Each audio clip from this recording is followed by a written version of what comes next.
Hey, what's up? This is Josh Griffin. I got to speak to some of the high schoolers this past January. I'm out here in sunny California, but thinking about you, like the whole country is praying and rallying for you as you get out of all the mess that has happened with the hurricanes and the flooding.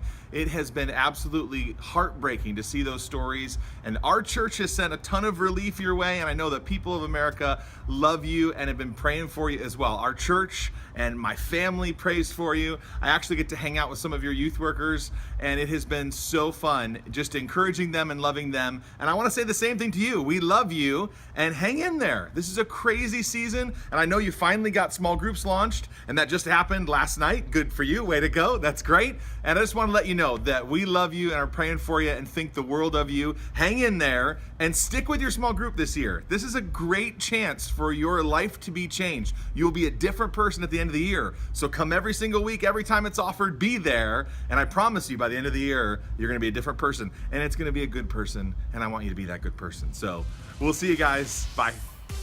What's up, students? Man, I hope you had fun last week throwing a party as a small group. And we are so glad that you're back this week as we kick off this series. And just like Josh said, we are so excited about what we feel like God is going to do this year in your small group.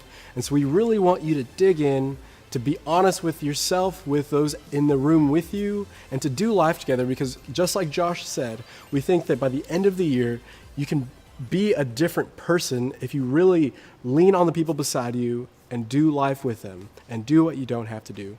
But man, we are so excited. And if you are a new student or this is one of your first times in group, we are so glad that you're there. And we hope that you'll come back next week as we just continue on this series. And we hope that you'll join us for the next junior high or high school night. But this week, we're jumping right into this series we're calling Measure Up. And we're talking about what happens in our lives when we look to those beside us and we start to compare how we're doing against them. And I think if we're honest with ourselves, we all do this. And if you're anything like me, I'm a very competitive person. So whether it was sports, whether it was video games, whether it was my grades in school, I was just always really competitive. And because of that, I always compared myself to those beside me and decided that I had to do better than them to be happy or successful. And I think many of us do this. And maybe for you, it's not the same things, but maybe for you, it's the clothes that you wear. Or maybe for you, it's the amount of followers you have on social media or the number beside your name on Instagram.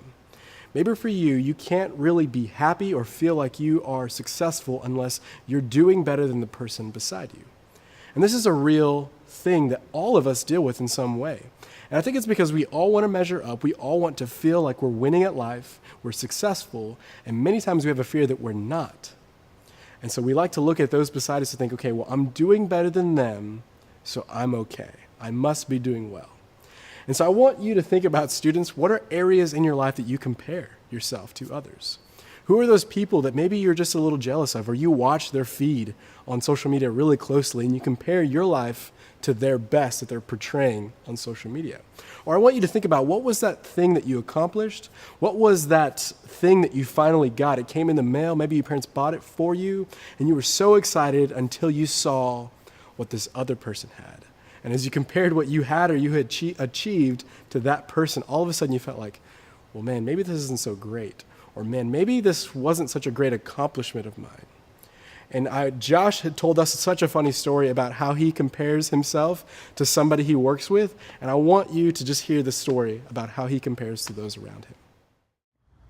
All right, so I know in this series you're talking about comparisons, and let me tell you about a comparison that I have recently experienced in my own life that is a little bit challenging for me. My friend, his name is Fadi, he works in this beautiful office, and I get to work in the same office, but he has a private executive bathroom. That's right, it's only for him and for the other big dogs in the company, and he has a toilet that when you walk into his bathroom, the seat automatically opens so that you can go to the bathroom. In fact, if you have to sit and go to the bathroom, it warms up the seat for you, and it even spritzes like some air freshener into the room because it knows you're coming in to take care of business. When I go home, I sit on a cold porcelain toilet.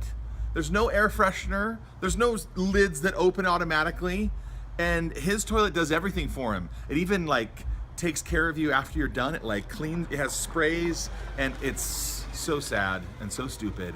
But I compare myself I compare my toilet experience to his, and I'm insanely jealous. Well, in this series, you're gonna learn that when you compare, you lose. And so I don't compare toilets anymore. I've grown deep in my faith, and I'm a better person because of it. I hope that you'll take this series really, really to heart. And I don't want you to lose. When you compare, you lose. So don't make comparisons like I did with this stupid toilet.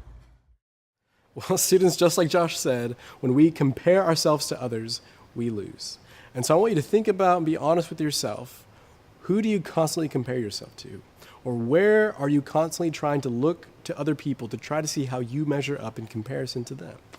Maybe for you, it's how many followers you have. Maybe it's how you dress or how popular you are. Or maybe it's something as silly as the toilet that you sit on. And thanks to Josh for that story. But I want you to think about this. When we compare, we lose. And this is something that each of us has a temptation to constantly do throughout our life. And maybe it's something as silly as a toilet, or maybe it's when you look in the mirror. Or maybe it's when homecoming is around the corner and people start to pair off and you start to get anxious about who you're going to ask or who's going to ask you. And this is something that each of us deals with. And I want you to see today that there's a piece of the Bible that I think applies so clearly to this very topic. And it was written over 3,000 years ago by a man named Solomon. And you see, Solomon was a king, and he had tons of wealth and tons of power, and because of that, he made lots of mistakes in his life. And towards the end of his life, he decided to write down some of the wisdom that he had learned, having gone through all of that. And he was widely regarded as being one of the wisest people to ever live. And I want to read just a couple of things that he had to say, and I think apply to us today. And here's one of the things he said. He said, "And I saw that all work and all achievement spring from one person's envy of another." And Solomon said, "I kind of realized at the end of my life that everyone is working so hard and striving to be so successful, and a lot of it is coming because they decide that they're looking to the person beside them and thinking, I have to do better than them. I have to be more successful or powerful or better looking than these other people." And he'll go on to say this. He says that this too is meaningless. It's like a chasing after the wind. And that phrase is meant to sound kind of silly. And it's this idea of somebody that's trying to chase and catch the wind. And it's something you can never do. And in the same way, Solomon is saying when we compare ourselves to others and we get our joy and our hope from how much better we're doing than the other people, he says that's something you can never fully achieve. There will always be somebody with more. There will always be somebody more successful, more powerful, better looking, with more followers than you. And he says if you get your hope and your joy from these places, you'll never actually get it. And it's like you're chasing after the wind. When we try to measure up, it really only brings us down and we lose. And so I want to ask you a couple of questions today, students. Where do you constantly try to measure up? Who do you constantly look towards to find your validation that I have to do better than them, and as long as I'm not that bad, I'm okay with myself? And here are a couple of things to think about. Who are you trying constantly to keep up with? Who's that person in the room beside you? Who's that person in your school? Who's that person on social media that you always look to try to measure up to?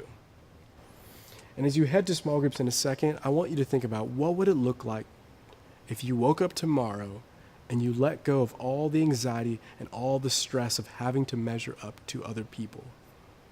What would it look like to feel free tomorrow and to go through school, to go to practice, to just walk through the halls and to think, it doesn't matter how I compare to that person because my joy and my peace come from who God has made me. And I want you to think about that, students. What would that look like tomorrow? Would you feel a weight lifted from you? You wouldn't have to look at the number beside your name and the number beside their name on Instagram, and all of a sudden you could just feel this peace and this freedom to say, man, this is who God made me, and I'm going to enjoy it. And as you head to small group in a second, I hope that you would just dig in to the discussion this week and the weeks to come, and that just like Josh said, that you would lean on the people beside you, you would do life together, and at the end of this year that you would be a different and better person because of it. We have high hopes for your small groups. We are so excited about what God is doing in our student ministry, and I hope that we would take away from just this week that when we compare ourselves to others, we lose.